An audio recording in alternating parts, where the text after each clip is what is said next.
Hi, welcome back, or welcome if you're new. Today's video is part of the Yoga Foundation series I've been doing, and this time we're going to look at camel pose, a lovely back bend. So when you're ready, come join me on the mat. Great, so camel pose, a backward bend, or the anatomical term extension, which I think suits back bends better. When we think bend, we think about bending in half, and we're not going for a Cirque du Soleil audition here.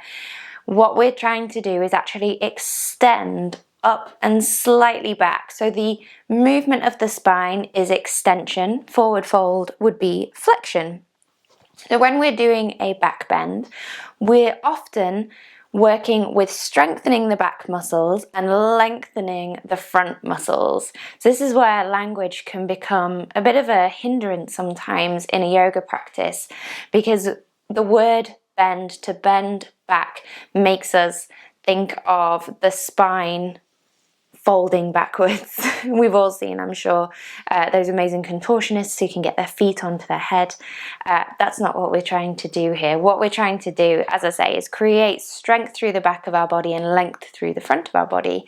Camel pose, I think, is a really good way to start to understand that concept of spinal extension. So, if you have blocks, recommend using blocks. They could come in handy for part of it. And if you want to practice along, if you go and do a nice warm-up, get the body moving, particularly the spine, of course, and finding length through the front of the body. So some quad stretches, some stretches for the front of the body. Bridge pose is a great warm-up and a great alternative. If you know camel pose is not one that your body is a fan of, which can happen. Our unique anatomy sometimes means that certain poses are just not suited and we don't feel good in them. That doesn't mean we can't practice a version. Bridge pose, when we're lying on our back and lift our hips, is the same shape as camel pose, but we have some extra support from the mat. So feel free to do bridge at any point in a yoga class instead of camel pose. So yes, warm up through the front of the body, get the spine moving, and then we will start with our camel pose. Lovely. So the first version of camel we're going to do, we will come up to a high kneeling, and we're going to just bring our hands onto the lower back, fingers facing down. So as I said, this is an extension. The best way to start extension is to come into a posterior tilt of the pelvis. Posterior tilt means we're trying to tuck the tailbone under slightly. You'll feel the glutes engage and hopefully the hamstrings a little bit, and the hips move slightly forward. From that posterior tilt of the pelvis, we lift up through the rib cage, imagining the rib cage is going to move away from the pelvis and then start to open it up towards the ceiling. Great. Our chin could always stay tucked in, so any discomfort in the neck, or if you feel like it's harder to breathe here, keep the chin tucked in and the gaze ahead. But if the neck feels okay, lifting the gaze. And we want to keep the neck muscles working a bit here. So we're not just letting the head drop back. Try and engage the neck muscles and start to build up some strength in the neck muscles here by lifting the gaze. Great. To come out, you just bring the chin to the chest. Bring the body back upright. Child's pose is a good counter pose here around the back. Some people prefer rabbit pose, where we put the top of the head onto the mat, arms resting down by the sides. So whichever you prefer, have a little rest down. Great. And then whenever you're ready, feel free to pause the video and have a bit more time in your counter pose. We'll come back up for the next variation. So hands on the lower back is a good variation. Hands in prayer is the next one we will do. So hands in prayer in front of the heart, same principles though. We're tucking the tailbone slightly into that posterior tilt, hips slightly forward. Then we lift up through the rib cage and open the rib cage up towards the ceiling, open through the chest. It can help to think about drawing the shoulder blades together, create a bit more space through the front of the body. Lovely. Then whenever you're ready, the chin comes in, we draw the weight forward, we come into that forward fold. Child's pose, rabbit pose, whatever you prefer. When we're doing back bends, often you will hear them put into the category of a heart opener, because that can be a good way to describe what we're trying to achieve often in back bends. We're trying to find that spaciousness through the heart center, through the chest, through the rib cage, create that length and openness and that feeling of expansion, which is a really lovely experience that we get in a back bend. Okay, when you're ready, next variation. We have 2 more variations. This one is going to be with our bricks. So you want to place your bricks by your feet on either side, on the outside of the feet. This is a good variation because it can feel like a long way to come down towards the heels, which is our full camel pose. So when we have bricks, we can start to work towards that experience, but without having to reach all the way down to the heels. It can be a bit of an act of faith to reach all the way to your heels, wondering where on earth they've gone.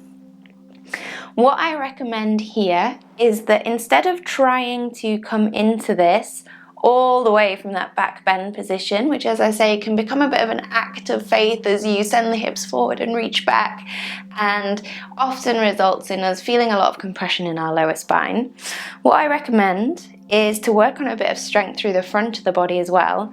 Keep the body in line as you take a lean back. So everything in line, you'll feel your quads working and your abs working. And then once you can reach the blocks, then start to send the hips forward, think about that posterior tilt, and maybe lift the gaze, lift the chest.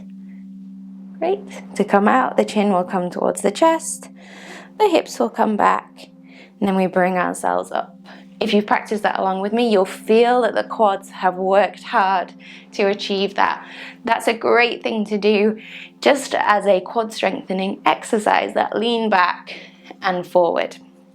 Lovely. Feel free to go into a counter pose, pause the video if you want to.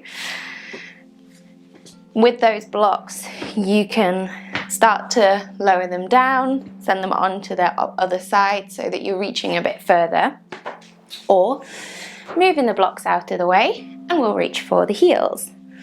So when we reach for the heels, good alternative in class, if you don't have blocks and you don't want to reach quite so far down, is to tuck the toes under, then the heels are a bit higher, or you can have the tops of the feet down onto the mat. And then, as I say, that lean back first makes it much more achievable and takes part of that fear of reaching for your heels. That lean back, when we find the heels, we send the hips forward, lift the heart. Great, come out.